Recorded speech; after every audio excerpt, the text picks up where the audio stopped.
It was the night the world almost ended, and nobody knew. September 26th, 1983.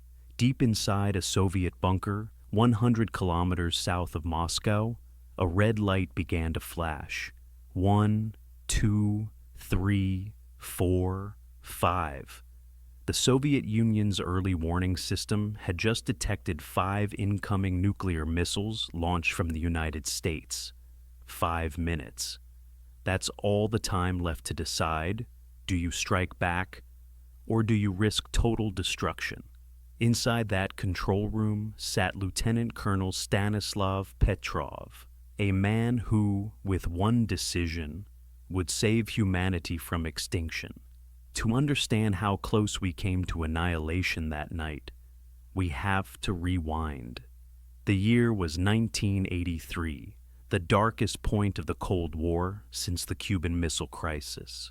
U.S. President Ronald Reagan had just called the Soviet Union an evil empire. NATO was preparing for its largest military exercise in Europe, Able Archer 83, a simulation so realistic that Moscow believed it might be the start of an actual nuclear strike. Weeks earlier, a Soviet fighter jet had shot down Korean Air Flight 007, a civilian airliner that had strayed into Soviet airspace, killing 269 people, including a U.S. congressman. Washington was furious, Moscow was paranoid, and the man in the Kremlin, Yuri Andropov, was convinced that the West was preparing for war. Every Soviet radar operator, every satellite technician, every commander was told to be ready for the moment the United States pressed the button. So when, at 00:15 Moscow time, the warning alarm sounded in the Serpukhov 15 command center, no one thought it was a mistake. In the underground command room, the atmosphere was electric, but silent. Screens glowed in red. The word START appeared in massive letters across the display. Missile launch detected. A few seconds later, the system identified it. A single intercontinental ballistic missile launched from an American base. Then another, and another, then five missiles heading straight toward the Soviet Union. For the officers inside that bunker, this was the nightmare scenario. The USSR's entire nuclear doctrine depended on retaliation, instant, total retaliation. If the US launched even one missile, it meant thousands more were coming. Protocol required that the officer in charge confirm the attack, report to Soviet High Command, and authorize a counterstrike before it was too late. Stanislav Petrov was that officer. And everyone around him, engineers, sub-commanders, technicians, looked at him, waiting for the order. But Petrov hesitated. The system was new. The OCO satellite network, designed to detect launches from the U.S. mainland. It used infrared sensors to detect the heat signatures of rockets breaking through the atmosphere. It had never been tested under real-world combat conditions. Petrov knew this. He also knew that if he was wrong, the Soviet Union would not survive the night. He stared at the monitor, 5 bright blips crossing the screen. No radar confirmation yet from ground systems. Only satellite data. If the Americans truly launched an attack, why only 5 missiles? Why not hundreds? Something didn't add up. Petrov's gut told him it was a false alarm, but Soviet protocol didn't allow hesitation.